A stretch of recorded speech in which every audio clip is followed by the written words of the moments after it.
Ang pag-uusapan natin ngayon, yan tungkol sa comment ng isang subscriber natin na kung may makukuha raw ba siyang separation pay kasi pinagre-resign daw siya. No?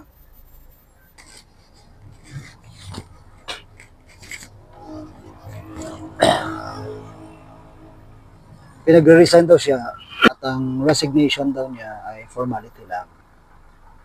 Yung ganong setup ba, may makukuhang separation pay. Discuss natin yan kasi ang mga nag-interplay na provisions ng labor code dyan ay ang Article 300, no? Yung Article 298. So, naglalaro doon itong pag-uusapan natin. Ano bang rules dyan? Okay, before we do that, shout out muna natin ang ating mga subscribers and followers dito.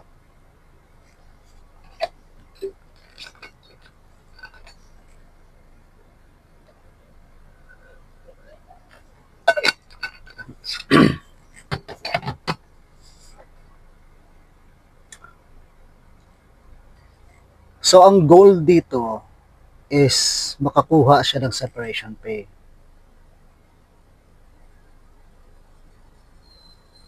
Ang pinapagawa sa kanya, resignation. Tapos formality lang daw yon. So parang ang ibig sabihin ng kumpanya dito, ng HR nila,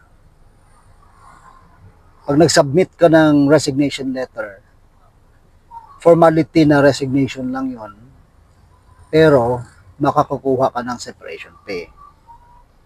Yun ang sinasabi sa kanya. So technically, sound ba yung ganong approach?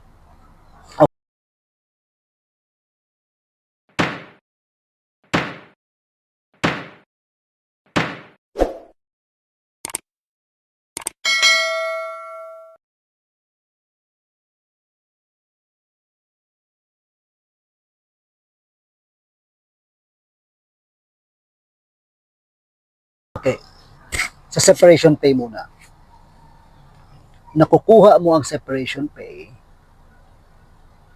sa ilalim ng ating labor code kung una, ikaw ay na-retrench, ikaw ay na-redundant, na-terminate ka dahil nag-computerize na ng sistema yung kumpanya ninyo, installation of labor saving device, nagsarado ang kumpanya nyo nang hindi naman nalulugi.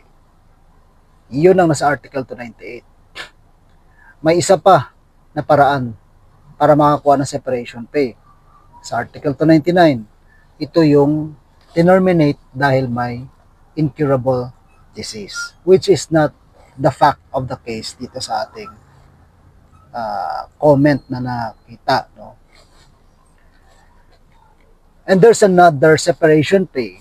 Ito yung sa Article 229 ng Labor Code na kapag ka meron ng strained relations yung parties na hindi na ma-reinstate, then pwedeng bayaran ko ng separation pay in lieu of reinstatement. Yun lang yung mga sitwasyon na pwedeng mabayaran ng reinstatement. So definitely, kung titingnan natin sa facts of the case, ang applicable dyan, kung titingnan natin, is Article 298. Yung separation pay dahil na-terminate on the ground of either installation of labor-saving device, redundancy, retrenchment to prevent losses, and closure not due to serious business loss. Yun lang yun, doon lang umiikot yun. Ano naman sa resignation? Ang resignation naman, malinaw, walang separation pay pag nag-resign ka. Nasa Article 300 ng Labor Code yan. Ano? So kung titingnan mo ngayon, pinapangakuan ka ng separation pay, pero pinapagawa ka ng bagay na hindi ka makakakuha ng separation pay. Tapos formality lang. Diba? So kung formality lang, ganito mangyayari. Nag-submit ka ng resignation, nakikita dun sa papel na resign ka. Tapos, gagamitin ba nila yon para palabasin na ikaw ay babayaran ng separation pay. Sa tingin ko malabong mangyari yan. Kasi ganito, kapag ikaw ay binayaran ng separation pay, unang-una, merong obligasyon na patunayan na wala kang ireremit na tax dyan kasi termination beyond the control of the employee ang nangyari dyan. No? Kasi kung hindi beyond the control, kung ano man ang ibigay sa'yo, taxable yan.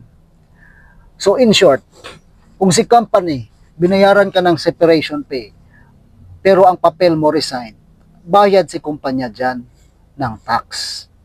Kasi hindi yan tunay na termination by authorized cause na kung saan exempted sa tax, no, ang empleyado. So definitely kung nag-iisip yung management nila dyan, hindi nila gagawin kasi meron silang tax implication. No? So legally, technically, procedurally, impossible na mangyari na mabayaran ka ng separation pay at lalabas na parang normal na bayaran ng separation pay kung pinag-resign ka at documented ang resignation. Walang maniniwalang BIR dyan at walang maniniwalang Department of Labor dyan kapag ka na ungkat in public. At yung kumpanya naman na matino, hindi gagawa niyan. So, in short, ano ang pwedeng nangyari dito? Ganito. Tingnan mo, baka gusto ka lang alisin at binola ka lang. Binola ka para mag-resign ka dahil sa pangakong babayaran ka ng separation pay.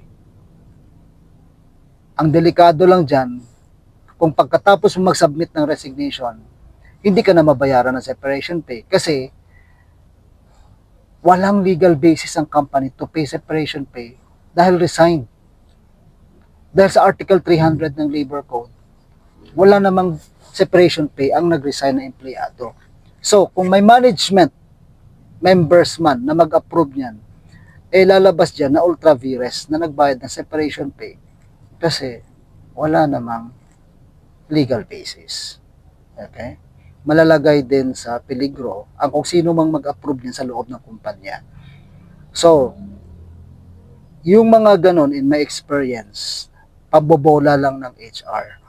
Kasi baka ang HR napipressure lang na alisin ka at yun ang paraan niya para mapadali through resignation with ipangako, diba, na babayaran ka ng separation pay na wala namang basehan. So ito ang sa akin, opinion lang, base sa nakita nating comment. There could be other facts of the case nito. So let me know, drop me a comment. And if there's any clarification, let me know also sa comment. So guys, if you found this information helpful, share nyo na lang sa mga taong kakilala ninyo, sa mga taong who you think will benefit from this information. And again, thank you for watching, and I hope to see you in my next videos. God bless.